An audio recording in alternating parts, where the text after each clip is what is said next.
kesempatan yang lalu, saya sudah menjelaskan sistem kapasitif.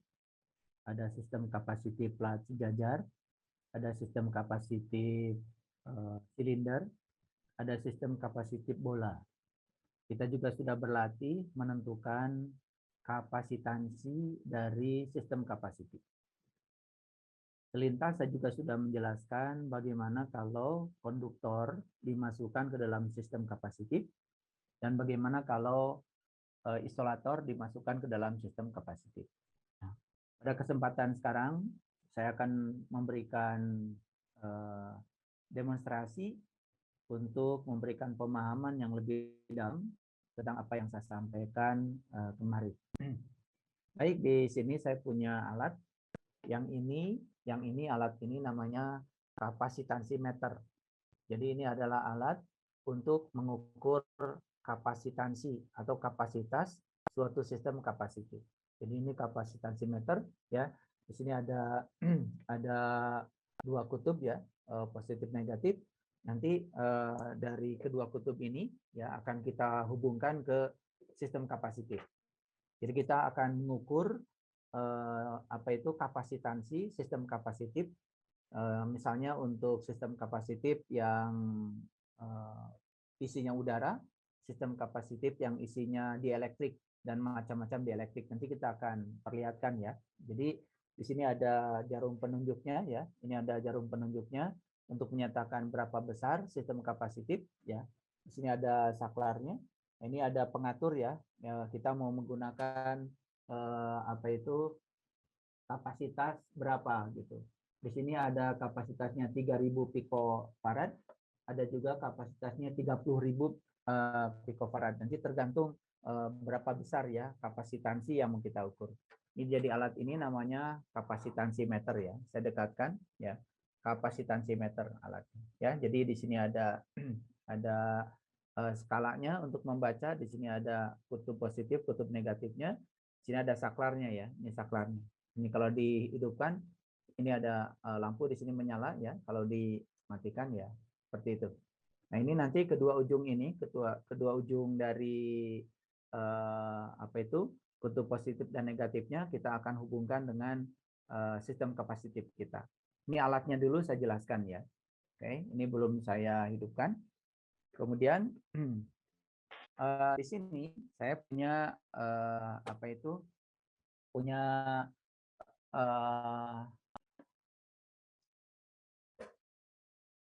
bidang ya, bidang. Jadi bidang ini bisa saya lepas ya. Ini adalah bidang tahingga yang dimaksud kemarin. Ini adalah konduktor. Ini terbuat dari aluminium ya, aluminium. Jadi ini ada bagian belakang ada pegangannya. Pegangan ini adalah untuk menggerakkan supaya si sistem kapasitif ini bisa diukur ya luasnya. Ini juga ada bidang, cuma yang satu ini bidang yang ini permanen ya, permanen tidak. Nah di sini ada rel. Nah ini Anda lihat ada rel di sini, ada rel. Rel ini untuk mengukur jarak antara dua bidang. Jadi di sini relnya itu Anda perhatikan ya, relnya itu. Nah ini relnya itu jaraknya lain-lain ya. Jadi si bidang ini nanti ya dengan bidang yang ini itu bisa diatur jaraknya, ya. Nah di sini ada bagian untuk menyambungkan tadi dari kutub positif dan negatif dari sistem kapasitif ke sini ya. Nanti bisa dihubungkan ke sini ya. Nah si bidang ini nanti bisa diukur ya, bisa ditentukan luasnya. Jadi misalkan saya ambil contoh seperti ini. Anda lihat ya, saya pasangkan dulu.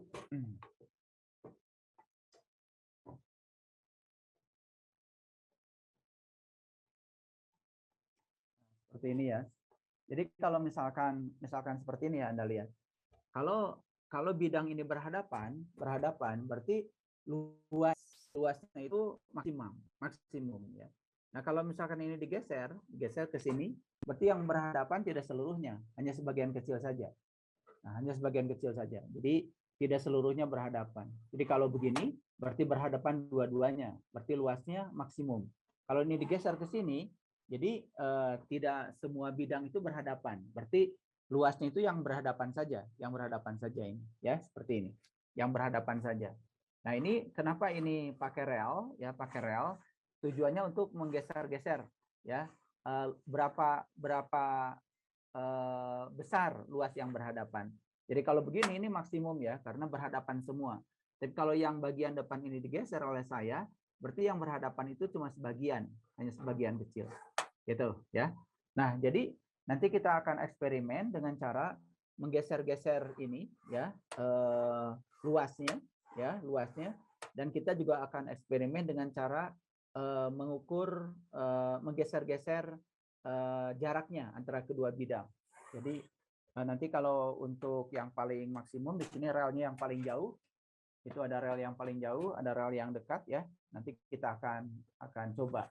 Ini rel yang paling jauh ya, paling jauh. Sehingga ini kan luas yang di sini besar ya. Nanti kita sempitkan ini, kita sempitkan luasnya. Nanti makin disempitkan berarti makin dekat ya jarak antara dua bidang. Ini dapat dianggap bidang kahingga karena jarak antara dua bidang ini kecil. Jadi ini dirancang sedemikian supaya eksperimen ini mudah untuk menunjukkan fenomena fisikanya. Baik, sekarang saya akan coba ya, Jadi bagian kutub ini saya pasangkan di sini ya, ya. Ini dipasangkan di bidang yang satu. Kemudian kutub yang satu lagi yang ini saya pasangkan di bidang yang kedua, yang ini ya. Nah, ini artinya kedua bidang ini sekarang sudah terhubung dengan kapasitansimeter ya, sudah terhubung. Nah, sekarang Anda lihat ya, Jadi kalau ini saya dekatkan,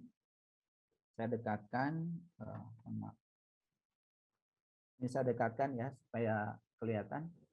Oke. Kelihatan ya? Bisa dilihat? Nah, Anda bisa lihat sekarang ya, bisa dilihat ya. Di sini kan jarum penunjuknya masih di 0 ya. Ini jarum penunjuknya sekarang di 0 ya, posisinya di 0. Nah, sekarang akan saya hidupkan. Dihidupkan. Nah, begitu dihidupkan, Anda lihat ini tidak di 0 lagi. Betul? Kelihatan ya? Tidak di 0 lagi kan? Tidak di 0 lagi. Nah, tidak di 0 lagi. Nah, Anda bisa mencatat sekarang ada di angka berapa ya? Bisa mencatat ada di angka berapa. Catat saja ada di angka berapa. Oke, ini kan maksimumnya adalah 3000, berarti satu skala di sini menyatakan 10 kan, karena ini maksimumnya 300 kan. Jadi kalau 3000 kali 10 kan 300 ya.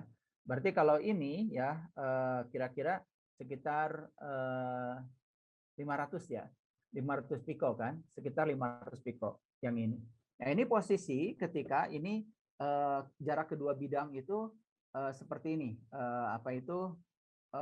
jaraknya paling jauh ya, dan bidangnya berhadapan. Nah, sekarang bidangnya bisa saya geser nih. Bidangnya saya geser, bisa saya geser, bidangnya saya geser. Nah, ketika digeser bidangnya, berarti bidang yang berhadapan itu tidak maksimum. Sekarang Anda bisa lihat ya, angkanya berkurang kan? Coba lihat. Tadi akan sekitar 500-an, sekarang mungkin sekitar berapa ini? Sekitar 300-an ya, berkurang ya. Jadi tadi 500 picofarad, sekarang sekitar 300 picofarad. Berkurang.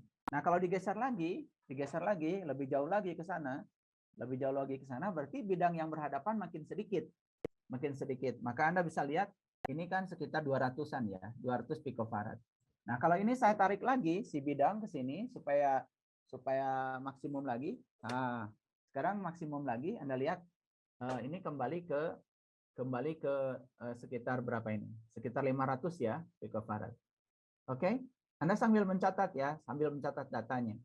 Nah, ini kasus untuk sistem kapasitif yang di sininya udara.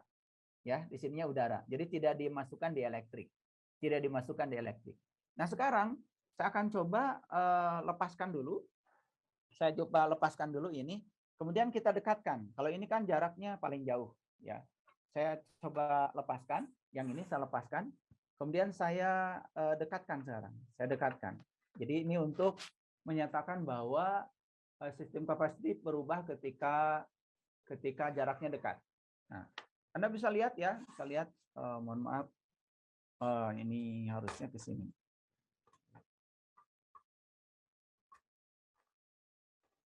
Saya ngambil jarak yang paling dekat ya, yang paling dekat. Saya ngambil jarak yang paling dekat. Oke, sebentar. Saya ngambil jarak yang paling dekat. Oke. Jarak yang paling dekat nih. Kita lihat ya. Ini kan lebih rapat ya. Lihat. Bidang 1 dengan bidang 2 lebih rapat. Kelihatan dari sana? Kelihatan ya. Nah, berarti didekatkan oleh saya. Mari kita lihat sekarang berapa sekarang apa itu kapasitansinya. Oke, semoga masih bisa terukur ya. Anda lihat. Naik apa turun? Silakan Anda hidupkan audionya. Gilbert, naik apa turun? Baik. Naik ya. Jadi ketika kedua bidang tadi didekatkan jaraknya, ternyata naik sangat signifikan ya. Tadi kan cuma 500, sekarang ini sekitar 1.800-an ya. Oke? Sekitar 1.800-an picofarad. Kan itu maksimumnya 3.000. Jadi artinya ketika bidang ini didekatkan, berarti jarak antara dua bidang makin dekat, maka Anda bisa lihat bahwa Anda bisa melihat kapasitasinya naik.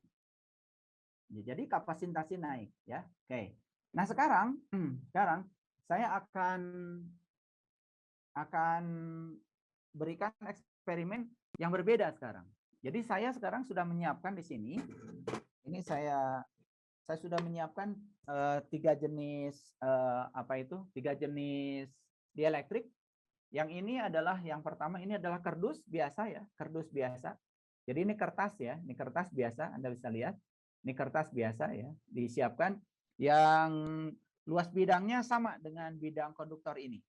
Kemudian yang kedua saya juga menyiapkan ini kaca ya, ini kaca biasa ya seperti kaca di rumah Anda ya, di kaca jendela seperti biasa, nggak ada yang istimewa.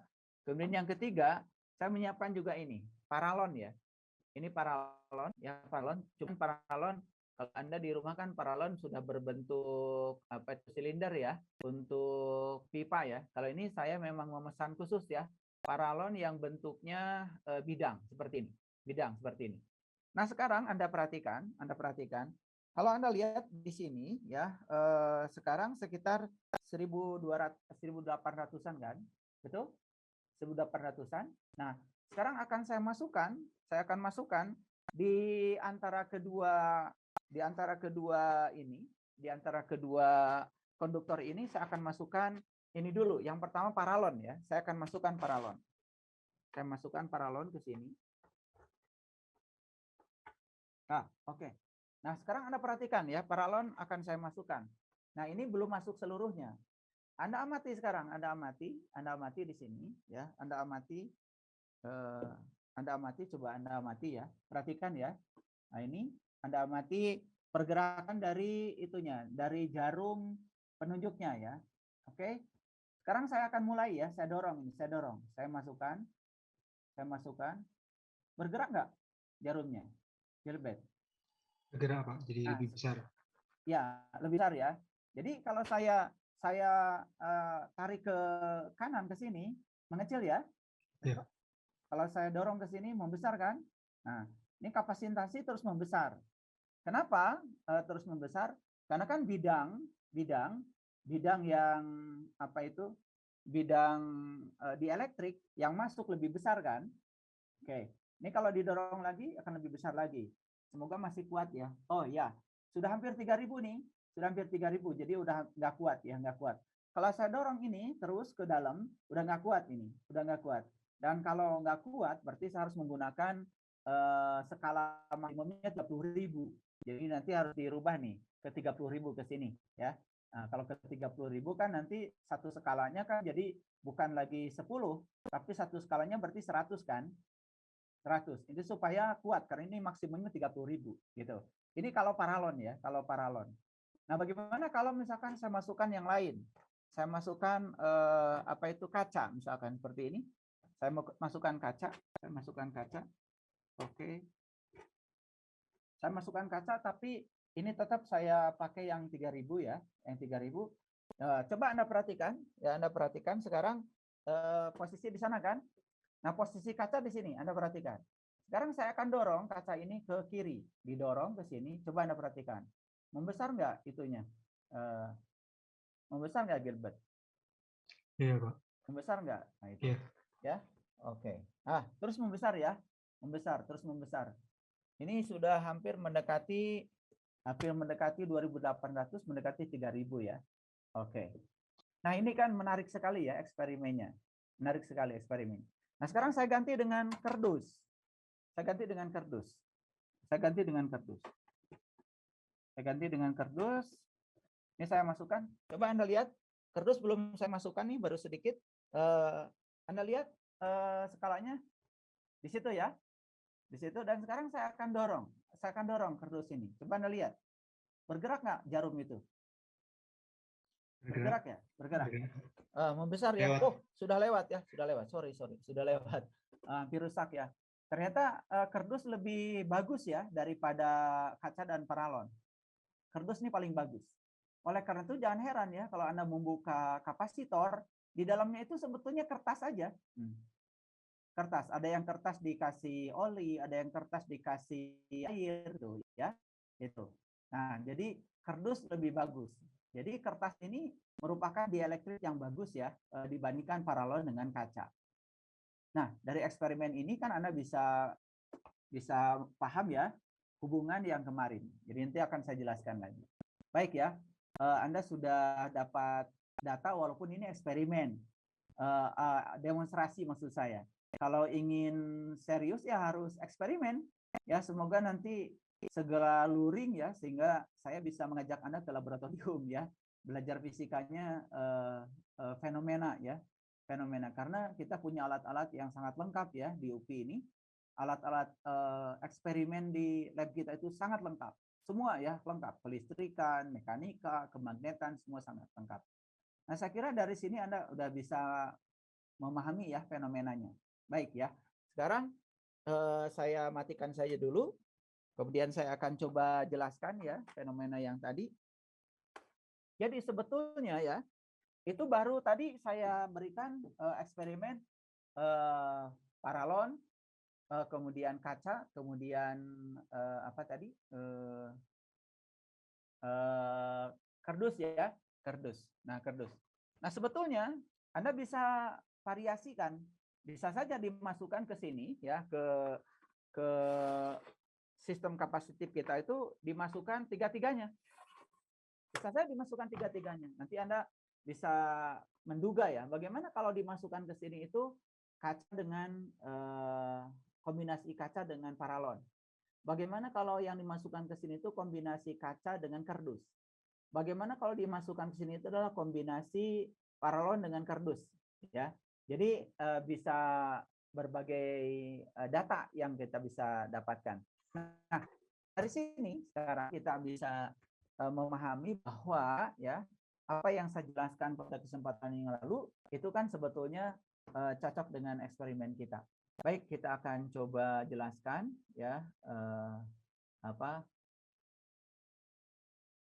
fenomena yang barusan ya berdasarkan tinjauan rumus yang kemarin sudah saya jelaskan.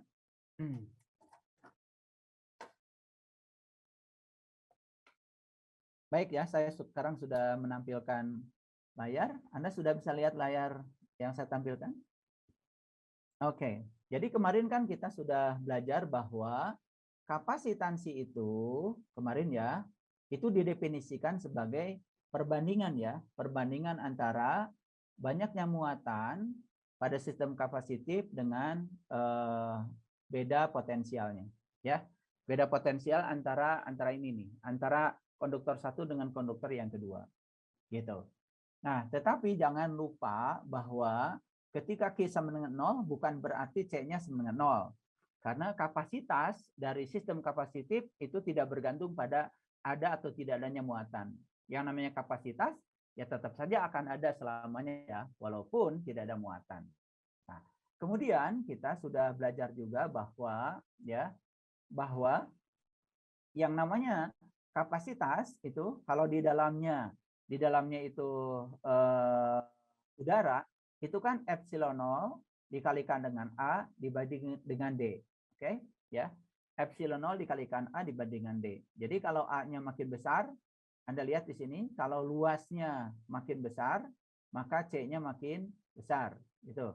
Tapi kalau D-nya makin kecil, maka C-nya juga makin besar. Ya, karena kalau pembagi ini semakin kecil, C semakin besar. Jadi sekali lagi, C itu bergantung pada aspek-aspek geometrik di sini. Ada luas itu panjang kali lebar. Kalau A-nya makin besar, jelas C makin besar. Nah, kalau D-nya makin kecil, ternyata C-nya makin besar. Jadi tadi sudah ditunjukkan dalam eksperimen, untuk membesarkan kapasitansi dari suatu sistem kapasitif itu ada dua cara.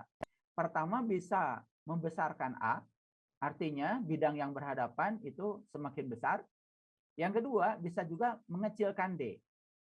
Ya, artinya kalau D-nya dikecilkan kan tadi Anda bisa lihat datanya tadi, rekamannya masih ada. Nanti kan bisa putar kembali. D-nya jarak antara dua konduktor itu dikecilkan, maka C-nya juga semakin besar.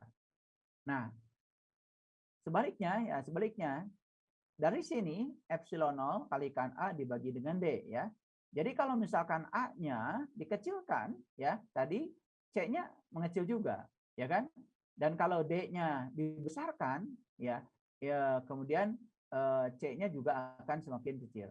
Jadi untuk membesarkan kapasitansi itu dengan cara membesarkan A atau mengecilkan D. Ya, dan untuk mengecilkan kapasitansi sebaliknya dengan cara mengecilkan A atau membesar D. Gitu ya. Ini adalah hasil yang sudah kita dapat barusan. Nah, sekarang bagaimana tadi ya? Bagaimana kita merumuskan kapasitansi untuk sistem yang isinya dielektrik? Jadi tadi kan kedua konduktor itu tadi dimasukkan di elektrik. Di elektrik ada 3 macam yang saya siapkan tadi, ada paralon, ada kaca, ada ada kardus ya, ada kardus. Kertas ya, kertas. Nah, tadi Anda lihat faktanya bahwa ketika dimasukkan paralon ternyata kapasitansi membesar kan. Dimasukkan kaca juga kapasitansi membesar. Dimasukkan kertas juga kapasitansi membesar gitu. Nah, tetapi ada perbedaan karakteristik ya antara paralon, kaca dengan kardus. Ternyata tadi kardus baru dimasukkan sedikit saja, yaitu sudah melampaui 3000 farad tadi ya. Bahkan tadi kebablasan saya, hampir rusak ya kapasitansinya. Karena saya melihatnya dari belakang ya. Nah ini karena keterbatasan ya. Inilah keterbatasan dari daring ya. Kalau luring kan saya bisa mempraktekannya lebih leluasa ya, lebih leluasa.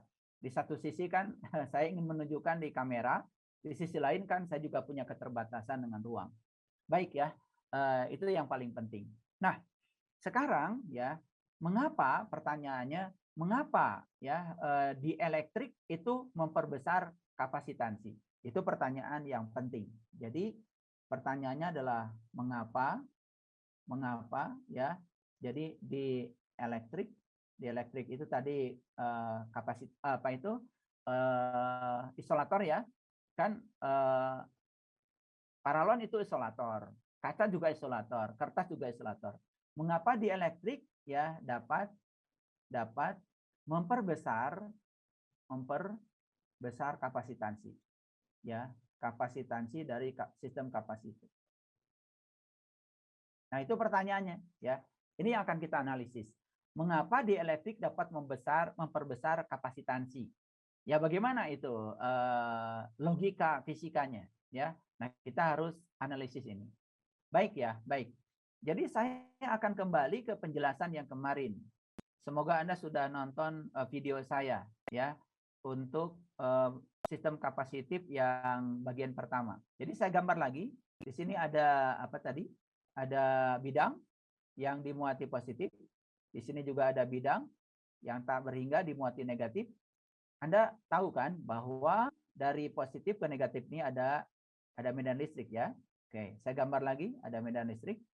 Ada medan listrik sini. Ada medan listrik sini, ini ada medan listrik.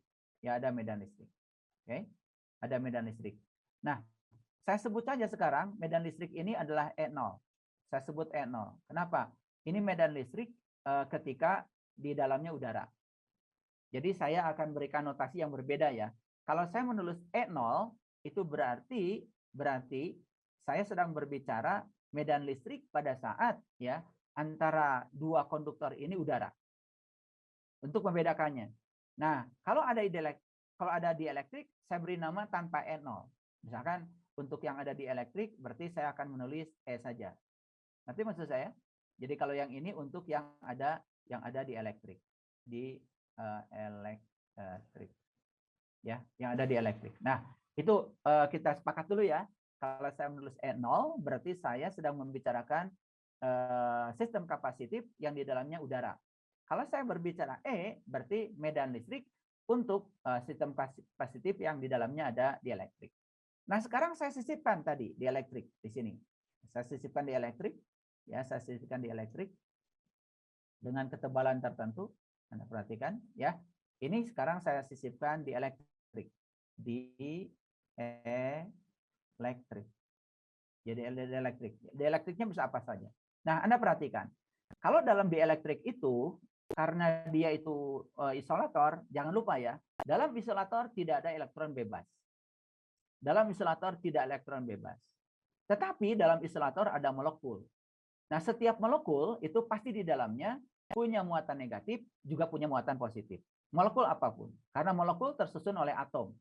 Atom di dalamnya kan ada elektron, juga ada inti atom. Kan gitu. Jadi pasti di setiap molekul itu ada muatan positif, juga ada muatan negatif. Jadi kalau digambarkan, di setiap molekul itu pasti ada positifnya, ada negatifnya. Pasti itu. Nah, ketika ada medan listrik dari luar, maka ya ini dipol listrik ini, jadi molekul-molekul ini adalah dipol, jangan lupa ya kalau saya menggambar ini adalah dipol ya. Jadi dipol listrik ini akan dirotasi oleh siapa? Oleh medan. Jadi rumusnya adalah ini kan. Jadi dipol itu akan dirotasi oleh medan. Nah, dia akan berputar. Sehingga apa yang terjadi? Yang terjadi dipol-dipol yang asalnya sembarang akan menyusun diri. Misalkan menjadi seperti ini. Perhatikan ya. Akan menyusun diri seperti ini. Jadi ini akan menyusun diri seperti ini, akan menyusun diri seperti itu, akan menyusun diri seperti itu. Walaupun sebetulnya tidak setertib ini ya. Ini gambaran saya aja supaya Anda dapat menjelaskan. Baik, Anda lihat ya. Kalau medan listrik ke sini ke arah kanan, maka muatan positif akan cenderung kan ke kanan. Ingat, jadi rumusnya F sama dengan I kalikan E ya, jangan lupa ya. Jadi kalau misalkan ininya positif muatannya, berarti E dengan gaya searah kan. Nah, kalau ini negatif muatannya berarti E dengan gaya berlawanan kan. Jadi oleh karena itu maka ya akan cenderung yang positif itu ke sebelah kanan. Jadi ini akan positif ya. Ini negatif. Ini positif, ini negatif. Ini positif, ini negatif. Terus begitu. Berarti ini positif, ini negatif kan? Ini positif, ini negatif. Ini positif, ini negatif. Ini positif, ini negatif. Gitu. Nah, kalau diperhatikan, ini positif dan negatif saling meniadakan, positif dan negatif saling meniadakan. Yang ada tuh cuma di kutub-kutubnya saja. Di sini, daerah sini, semua menjadi positif, ya, gitu. Nah, sehingga yang daerah sini semua akan menjadi negatif, gitu, ya toh. Nah, sehingga kalau di sini positif, di sini negatif, medan akan ke sini. Ada medan ke sini. Nah, medan yang ke sini jelas medan baru ya, medan baru. Medan akibat adanya polarisasi muatan listrik. Nah, sebut saja medan baru ini saya sebut aja E aksen gitu. Nah, Anda perhatikan, semakin lama si dieelektrik ini diletakkan dalam sistem kapasitif, yang terjadi apa? Yang terjadi adalah ya medan di sini, E-aksen itu akan membesar. Tetapi sebesar-besarnya E-aksen tidak akan pernah sama dengan E0. Akibatnya apa? Akibatnya medan listrik dalam dieelektrik sekarang jadi berkurang. Betul? Kan asalnya medan listriknya E0, gara-gara ada medan listrik yang arahnya berlawanan, yaitu E-aksen, maka medan listrik dalam dieelektrik sekarang jadi E, berkurang. Bisa dipahami? Ya, jadi sebetulnya E ini tiada lain adalah ya E0 dikurangi dengan E-aksen. Gitu. Ngerti nggak, Gilbert?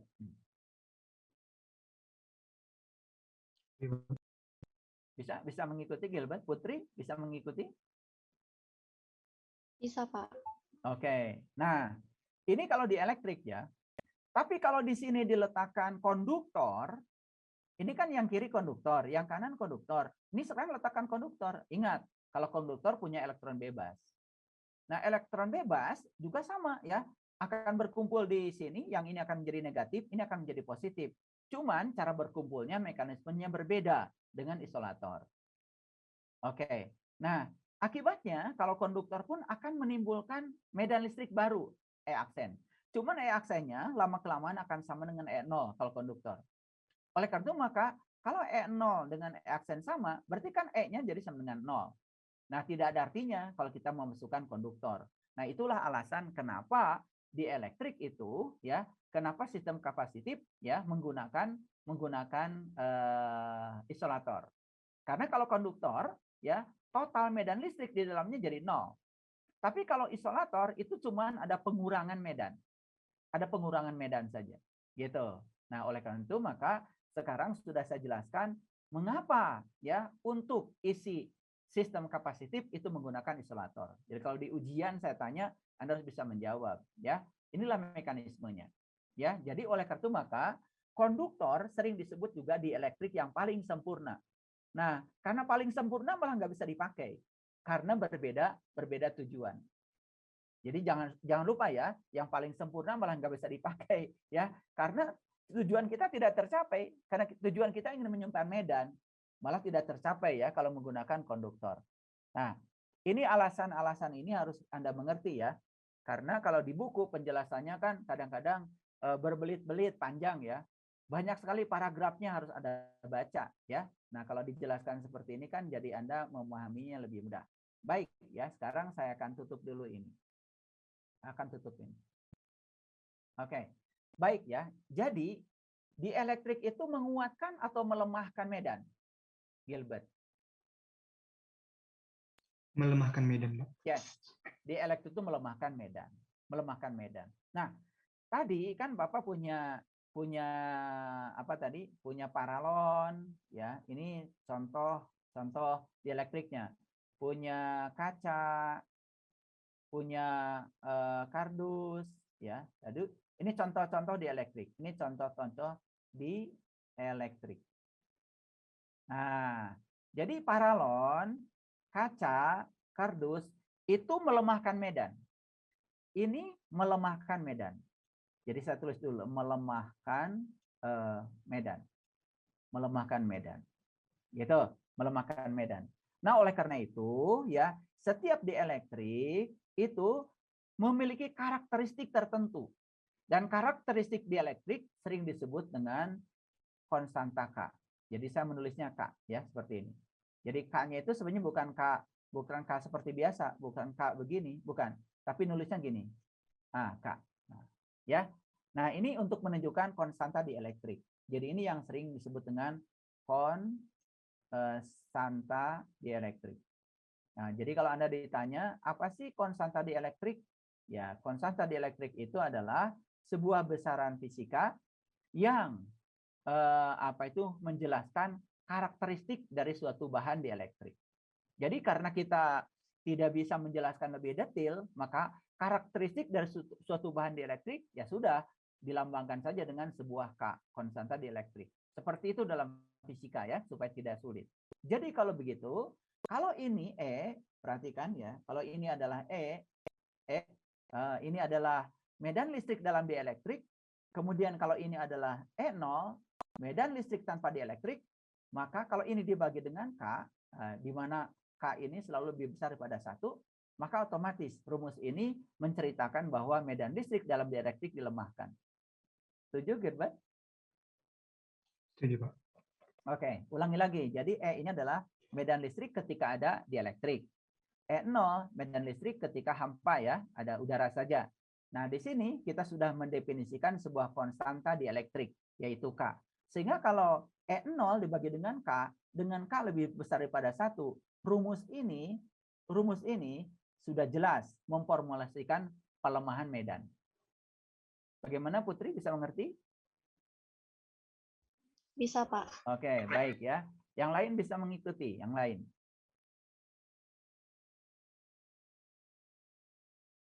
Silakan yang lain, ada yang mau bertanya dulu, boleh? Bisa, Pak. Bisa? Oke, baik. Ya, Anu bisa, Anu? Bisa, Pak. Oke, baik. Kalau tidak ada pertanyaan, Bapak lanjutkan ya. Oke, jadi inilah ya, belajar fisika kalau fenomenanya ditunjukkan kan sebetulnya sangat mudah ya. Jadi antara teori dengan fakta itu bersesuaian. Baik ya. Nah, sekarang Anda perhatikan. Kan kemarin Bapak udah membuat rumusan bahwa potensial itu kan sama dengan E dikalikan dengan D. Masih ingat ya? Bahwa potensial itu adalah E kalikan D. Lihat ya. E di sini, tadi jangan lupa, E di sini adalah medan listrik ketika ada dielektrik. Oke? Nah, berarti Bapak bisa menulis sekarang. Ini jadi apa? Kalau kita masukkan ini jadi E0, betul? Per K, ya kan? Dikalikan dengan D. Kan jadi begitu ya? Bisa mengerti? Nah, sekarang E0 dikalikan D itu sama dengan apa? Ini kan sama dengan V0. Potensial tanpa dielektrik dibagi dengan K. Nah, sekarang kita dapat rumus baru nih. Ya, ternyata potensial itu sama dengan apa? V0 dibagi dengan K juga. Jadi kalau gitu, medan listrik dilemahkan oleh dielektrik, bagaimana dengan potensial? Dilemahkan juga. Yes. Bagus ya. Pintar Anda ya. Jadi si dielektrik itu melemahkan medan listrik, juga melemahkan potensial. Nah, dari sini kan sudah saya buktikan bahwa potensial itu sama dengan E kalikan D. Ini potensial tentu saja yang tidak ada notasi nolnya. Yang Bapak maksud adalah potensial dengan dielektrik. Ya toh? Jadi ini potensial dengan dielektrik sama dengan medan listrik dikalikan D. Kalau D kan tetap saja ada dielektrik, tidak ada dielektrik, jaraknya kan tidak kita ubah. Ya toh? Nah, sedangkan E sendiri adalah E0 dibagi dengan K dikalikan D. Nah, sedangkan E0 dikalikan D kan ketemu V0, yaitu potensial tanpa dielektrik. Nah, sekarang medan dilemahkan, potensial dilemahkan. Nah, bagaimana dengan kapasitansi? Oke, kita lihat sekarang. Kapasitansi ya untuk, nah ini berarti kapasitansi kalau tidak pakai 0, kapasitansi ada di elektrik dong. Itu sama dengan Q dibagi apa? Dibagi V kan? Betul? Nah, sementara sekarang kalau Q kan tetap aja, Q itu kan muatan pada masing-masing konduktor pada bidang tahingga itu. Kan kita tidak ubah-ubah Q-nya. Yang dapat kita ganti adalah V. Sedangkan V sendiri kan sama dengan V0 dibagi dengan K kan? Gitu, V-nya. Nah, jadi kalau begitu ini dapat saya ubah menjadi K kalikan Q dibagi dengan V0. Betul? Nah, sekarang Q dibagi V0 apa, Gilbert? Kapasitansi pas tidak ada dielektrik. Yes. Ini adalah kapasitansi tanpa dielektrik, C0. Berarti kan sekarang saya punya hubungan C sama dengan K dikalikan C0. Nah, dari sini kita lihat bahwa teori ini dengan fakta menjadi bersesuaian. Ya, jadi Anda lihat ya, kalau kita bicara di elektrik pada sistem kapasitif ya, Pertama, ya, dielektrik itu berperan melemahkan medan, tetapi tidak sampai mengenolkan. Yang kedua, melemahkan potensial, tetapi tidak sampai mengenolkan. Tapi yang luar biasa, medan dilemahkan, potensial dilemahkan, tetapi kapasitansi dikuatkan.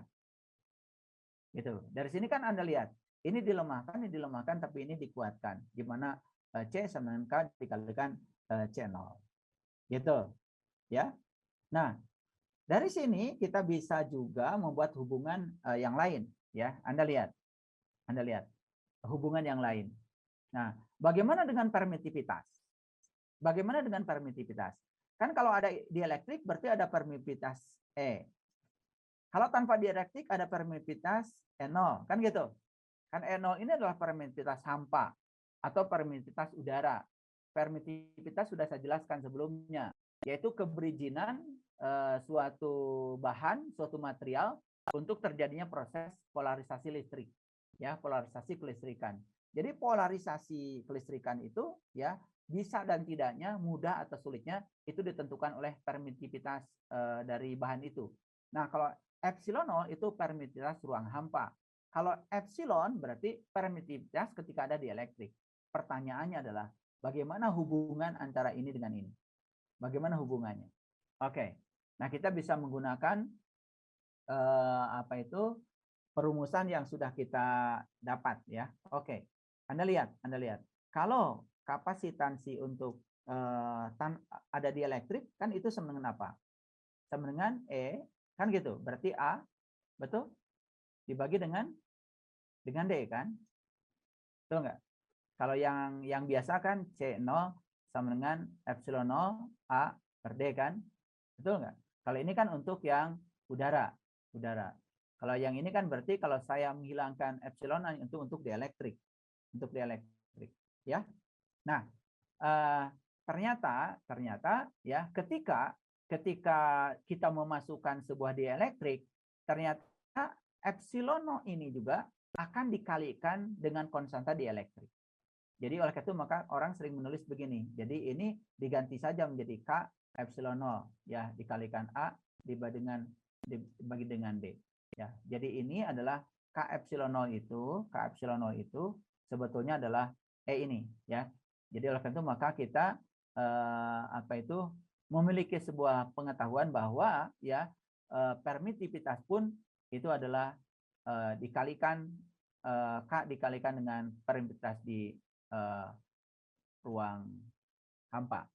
Jadi ada 4 kesimpulan yang bisa kita dapat. Kesimpulan yang pertama adalah medan listrik itu adalah medan dielektrik itu dilemahkan, N0 dibagi dengan K. Yang kedua, ya, potensial ketika ada dielektrik itu juga dilemahkan, ya, P0 dibagi dengan K. Yang ketiga, ya, kapasitansi itu dikuatkan dengan K kalikan C0. Yang keempat, ya, permitivitas juga dikuatkan. Jadi dengan K dikalikan epsilon 0. Nah, ini 4 hasil yang sangat penting ya untuk Anda pahami berkenaan dengan dielektrik. Ya, berkenaan dielektrik. Oke. Nah, selanjutnya yang harus Anda pahami itu adalah ada istilah muatan bebas, ada istilah muatan terikat. Jadi ada istilah muatan bebas, ada istilah muatan terikat. Jadi muatan bebas ya, ada muatan bebas, ada namanya muatan terikat. Nah, Anda bisa curiga ya, kalau muatan bebas itu pasti ini pada konduktor. Betul? Pada konduktor.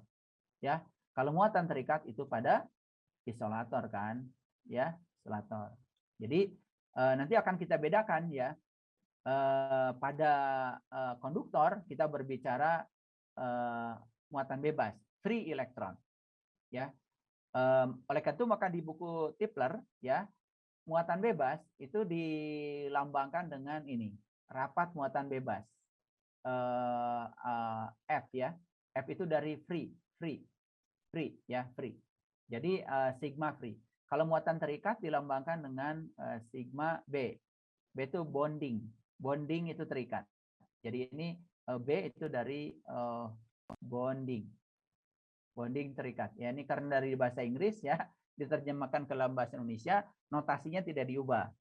Jadi kalau saya berbicara muatan bebas, berarti berbicara free electron. Makanya rapat muatan bebasnya dilambangkan dengan sigma F. Nah, kalau saya berbicara muatan terikat, saya berbicara bonding, berarti pada isolator. Jadi kalau begitu, pada konduktor, ini berarti jelas ya, pada dua konduktor yang membentuk sistem kapasitif. Betul? Betul nggak? Betul nggak, Gilbert? Jadi kalau saya berbicara free elektron, berarti pada dua konduktor yang membentuk sistem kapasitif, yaitu plat sejajar tadi, yang tadi ya, ini plat sejajar. Tapi kalau saya berbicara muatan terikat, itu pasti ya pada isolator, berarti pada dielektriknya. Pada dielektriknya, kan gitu. Nah, sekarang pertanyaannya, apa sih hubungan antara rapat muatan bebas dengan rapat muatan bonding terikat? Ini apa hubungannya? Apa hubungannya? Nah, ini yang akan kita bicarakan, ya. Ini masalah kita. Baik ya. Kalau kita ingin dapat hubungan ini seperti apa, berarti kita harus mulai dari analisis yang tadi. Jadi Anda ingat kembali di video sebelumnya dari saya, ada pada video sistem kapasitif bagian 1, saya akan menjelaskan bagaimana perilaku konduktor dan isolator ketika diletakkan dalam medan listrik ya, atau diletakkan dalam sistem kapasitif. Dari situ kita punya hubungan sebetulnya bahwa ya ketika ada pelemahan medan akibat adanya dielektrik, nah maka kita akan mendapatkan medan listrik bonding. Nah, medan listrik bonding saya sebut saja EB. Nah, medan listrik bonding itu sama dengan rapat ya muatan bonding dibagi dengan epsilon 0. Gitu ya. Nah, ini penting sekali ya, penting sekali. Jadi sebetulnya ini terjadi pada dielektrik. Pada dielektrik terjadi yang seperti ini ya. Jadi medan listrik bonding itu yang saya maksud adalah medan listrik yang diakibatkan oleh rapat muatan pada dielektrik yang mengalami polarisasi akibat adanya medan listrik dari luar. Gitu. Sekali lagi ya. Jadi EB itu adalah medan listrik bonding yang diakibatkan oleh rapat muatan bonding atau rapat muatan terikat pada dielektrik akibat ya adanya adanya medan listrik luar tadi, kemudian medan listrik luar menyebabkan dipol-dipol itu mensejajarkan diri sehingga ya terjadilah polarisasi listrik. Nah, ketika terjadi polarisasi listrik, terjadilah yang disebut dengan rapat muatan bonding. Nah, rapat muatan bondingnya ya saya tulis sigma B. Nah, ketika didefinisikan maka EB menjadi sigma B dibagi dengan epsilon 0. Nah, otomatis ya, kalau saya mendefinisikan E0, berarti E0 dengan mudah ya, bisa kita definisikan sama apa? Sama dengan sigma F dibagi dengan epsilon 0. Bisa dipahami? Bisa dipahami? Ya, kalau ini kan jelas. Yang ini pada apa? Pada apa? Pada sistem kapasitif kan? Pada dua konduktor. Betul? Ya, Pak. Sistem kapasitif yang isinya dalamnya cuma udara ya, udara. Itu kan? Itu. Jadi ini terjadi pada kedua konduktornya, kalau ini terjadi pada dielektriknya. Nah, itu. Nah, sekarang Anda kan sebetulnya sudah tahu tadi bahwa sebetulnya medan listrik total ketika ada dielektrik itu kan sebetulnya sama dengan E0 dikurangi dengan E akibat bonding kan? Setuju? Itu tadi sudah saya gambar ya vektornya. Itu tiada lain adalah E0 dibagi dengan K kan? Oke. Kan itu. E0 dibagikan K, ini kan dieelektrik ya. Nah, jadi ada tiga, perhatikan. Ada E dalam dieelektrik, ada ini apa? Tanpa dieelektrik, ada bonding. Ya berarti di dalam dieelektrik. Gitu. Nah, ini kan saling melemahkan. Tetapi resultannya kan sebenarnya E0 dibagi dengan K. Nah, kalau kita masukkan sekarang ya, ini kan sama dengan apa? Sigma F dibagi dengan epsilon dikurangi dengan sigma B bonding dibagi dengan epsilon 0, itu kan sama dengan E0 dibagi dengan K kan? Betul? Betul nggak? Ya, betul. Gitu. Ya. Nah, sekarang misalnya kalau ini ada E0, ini ada E0 juga, yang ini saya ubah lagi deh. Tidak usah seperti itu. Biarkan aja nih E0. Kali ini ada E0 biar ada temannya. Dikurangi dengan sigma B ya. Sorry. Oke, tidak usah memasukkan ini, tidak usah memasukkan ini. Oke. Nah, ini aja dulu kita selesaikan ya. Tidak usah memasukkan ini dulu. Kita lihat aja ini. E0 ini kan sama dengan EB ya, dikurangi dengan E0 bagi K. Nah, ini kita bereskan dulu yang ini. Jadi EB kita pindahkan EB, E bonding itu pindahkan ke kanan ya. Berarti kan sama dengan E0 dikurangi dengan E0 dibagi dengan K kan gitu. Ya, oke. Ini kan kita bereskan dulu ini. Persamaan kita bereskan dulu. Jangan dimasukkan yang ini. Jangan masukkan dulu yang ini. Nah, nanti terakhir aja kita masukkan. Jadi ini kan sama dengan E0 ya, kali 1 dikurangi dengan 1/K kan? Betul? Gitu. Ngerti ya? Nah, sedangkan EB itu kita masukkan sekarang sama dengan sigma B dibagi dengan epsilon 0, ya kan? Ini kan sama dengan E0 itu sama dengan sigma F yang free dibagi epsilon 0 ya dikalikan dengan 1 min 1/K. Gitu. Oke, ya karena ini habis saya pindah dulu. Oke. Jadi sekarang kita punya hubungan ya. Jadi saya tulis lagi tadi. Jadi EB, E bonding itu kan sama dengan ya apa itu? E bonding sama dengan E0 ya dikalikan apa itu? 1 min 1/K. Atau ini bisa juga dibereskan dulu. Ini kan jadi K min 1/K kan? Itu kan? Boleh juga ya. Itu sama dengan E0. Nah, ini adalah rapat bonding dibagi epsilon 0. Yang ini sama dengan K ya, dikurangi 1 dibagi dengan K ya. Yang ini adalah rapat muatan free ya dibagi epsilon 0. Nah, kemudian ini hilang, maka kita dapatkan hubungan sekarang. Jadi rapat muatan bonding itu sama dengan K min 1 dibagi dengan K dikalikan rapat muatan free. Nah, inilah hubungan antara rapat muatan bonding dengan rapat muatan free. Gitu. Nah, kalau Anda baca sendiri ya di buku biasanya pusing ya. Sudah tidak dijelaskan fenomenanya, ya tidak ada datanya ya. Kemudian Anda membaca ini kan biasanya jadi pusing ya. Nah, Anda bisa lihat ya di buku Tipler nanti di halaman 117 dicatat aja. Di buku Tipler halaman 117 ya. Ada konstanta dielektrik beberapa material. Ya. Jadi ada konstanta dielektrik beberapa material. Di situ ada udara, ada apa itu kaca, ada mika, ada kertas, ada parafin ya. Ada polisterin, ada porselen ya. Ada minyak. Nah, ternyata yang paling besar konstanta elektriknya Anda lihat di situ adalah air.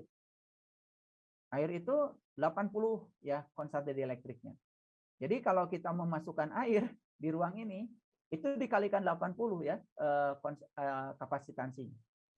Itu berkah dari semesta ya. Ternyata air itu bisa melipat gandakan 80 kali. Oleh karena itu maka ya kalau Anda buka kapasitor, di dalamnya itu air dan kertas. Air dan kertas. Jadi tadi sudah kita lihat ya, kertas itu melemahkan, meningkatkan kapasitansinya kan sangat luar biasa ya dibandingkan kaca dengan paralon ya. Jadi oleh karena itu maka kertas itu sudah bagus ya, dia meningkatkan kapasitansi, ditambah lagi ya dengan air. Jadi kertas dengan air dipadukan itu menjadi peningkat dari kapasitansi suatu sistem kapasitif menjadi sangat besar. Jadi Anda bisa lihat di buku Tipler halaman 117 ya, di bagian terakhir dari daftar konstanta dielektrik beberapa material, ternyata air itu paling hebat ya. 80 kali ya, 80 kali. Itu kalau airnya itu suhunya 20 derajat Celcius. Ya, suhunya 20 derajat Celcius.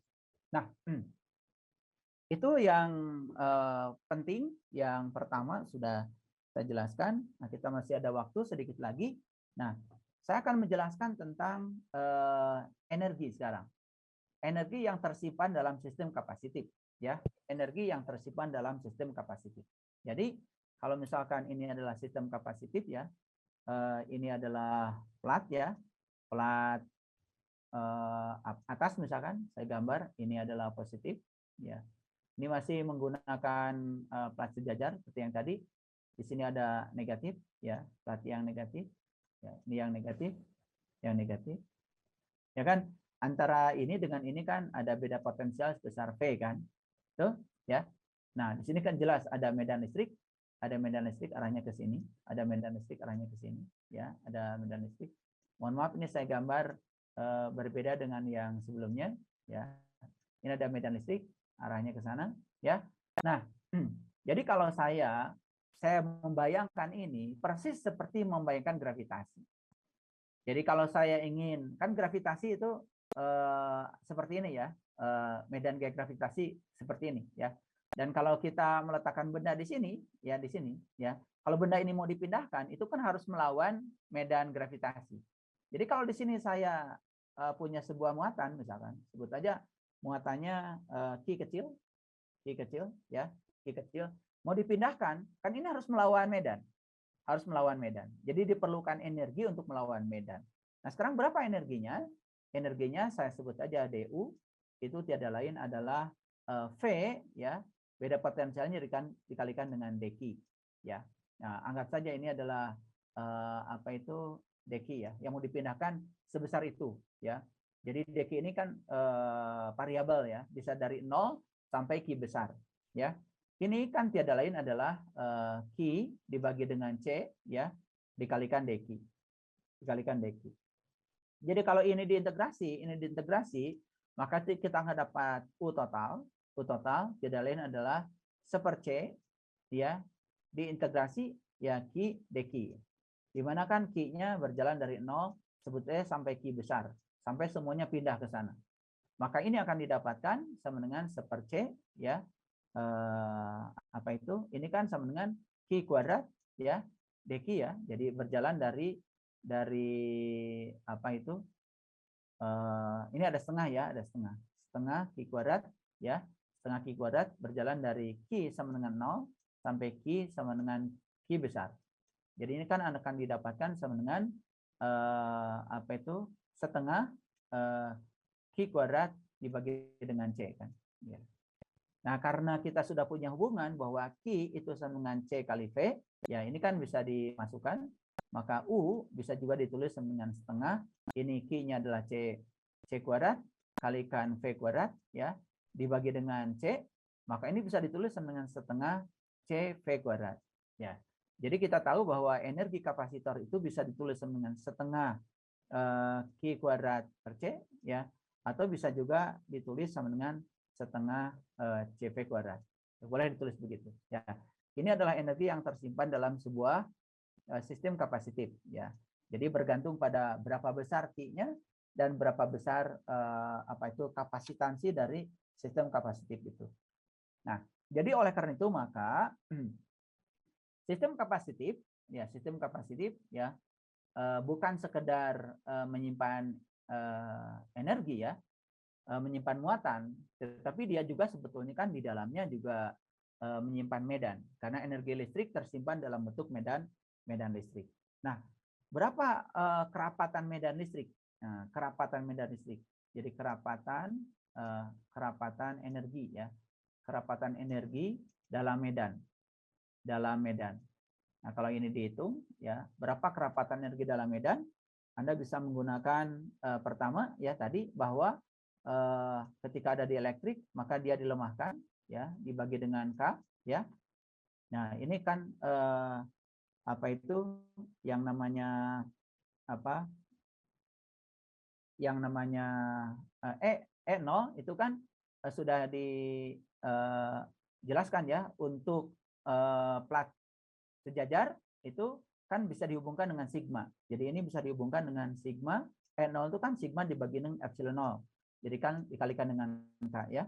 Jadi ini kan bisa juga ditulis bahwa sigma ini sama dengan Q dibagi dengan A kan. Q dibagi dengan A. Jadi ini bisa saja ditulis menjadi Q per A ya. Q per A ini sigmanya dibagi dengan epsilon 0 dikalikan dengan K. Nah, epsilon 0 dikalikan dengan K itu sebenarnya apa tadi? Kan itu adalah epsilon. Ya, epsilon yang dielektrik. Jadi saya bisa punya hubungan sekarang bahwa E tiada lain adalah Q dibagi dengan epsilon dikalikan dengan A. Ini tanpa nol, epsilon tanpa nol, ya tanpa nol. Ini adalah hubungan yang sangat penting. Nah, sekarang ya kita sudah punya hubungan ya bahwa Q sendiri berarti Q sendiri itu sama apa ini? Epsilon kalikan A dikalikan dengan E kan? Betul? Itu adalah Q. Sedangkan V sendiri itu adalah E dikalikan dengan D, kan gitu. Maka kalau ini saya masukkan ke rumus ini, U itu kan sama dengan setengah, ya setengah Q kalikan V, ya. Jadi tadi kan ada rumus ini, Anda lihat dulu yang tadi. Jadi U itu bisa setengah CV kuadrat, kan gitu. Kalau ini mau dimasukkan Q, boleh ya. Apa itu? Kita sudah punya hubungan bahwa C itu adalah Q per V, ya kan? Q per V. Ini kalau dimasukkan ke sini, berarti U jadi sama dengan setengah. Ya, ini kan Q per V kalikan V kuadrat kan. Jadi ini bisa juga ditulis sama dengan setengah QV kan. Ya, ini kan saling menindakkan dengan ini kan. Nah, jadi ini sama dengan setengah QV, sedangkan Q-nya sama dengan ini, setengah.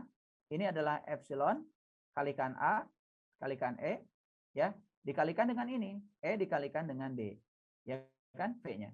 Apa yang Anda dapat dari sini? Ayo, setengah, ini kan epsilon, betul? Epsilon kalikan E kuadrat, betul? Nah, ini kan E kalikan A. A dikalikan dengan D. Ya, A kalikan D. A kalikan D apa sih? A kalikan D ini kan sebenarnya volume. Volume siapa? Volume dielektrik kan? Betul nggak? Volume dielektrik itu kan luas bidang dikalikan dengan D. Jadi kalau U dibagi dengan volume, ya ini kan sama dengan apa? Sama dengan setengah dikalikan dengan E dikalikan dengan E kuadrat. Gitu. Nah, ini yang disebut dengan energi persatuan volume, ini yang disebut dengan rapat energi. Nah, ini adalah kerapatan energi dalam medan. Nah, ini biasanya diberi lambang dengan huruf eta ya. Ini adalah kerapatan.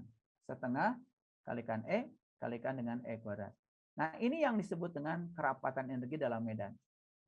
Jadi, kalau kita punya medan listrik ya, dalam sebuah ruang, ya, medan listrik kan bukan dalam volume, bukan dalam bidang. Dalam sebuah ruang berarti dia punya kerapatan energi. Berapa kerapatan energinya? Adalah setengah kalikan permitivitas dikalikan dengan E kuadrat. Nah, permitivitasnya nanti bisa diganti. Kalau udara berarti E0. Kalau dielektrik berarti E0 dikalikan dengan K. Itu. Nah, ini rumus umumnya, ya. Nah, jadi sampai di sini ya, kita sudah bicara tentang sistem kapasitif lengkap sekali ya dengan eksperimennya. Jadi minggu depan ya kita akan belajar tentang bagaimana kalau sistem kapasitif itu dikombinasi, bisa seri, bisa paralel, persis seperti dulu waktu di SMA. Anda belajar tentang resistor, ya, bisa di seri, bisa di paralel, ya, gitu. Dan itu insya Allah kita akan bahas pada minggu yang akan datang. Baik, terima kasih. Hari ini cukup sekian. Assalamualaikum warahmatullahi wabarakatuh.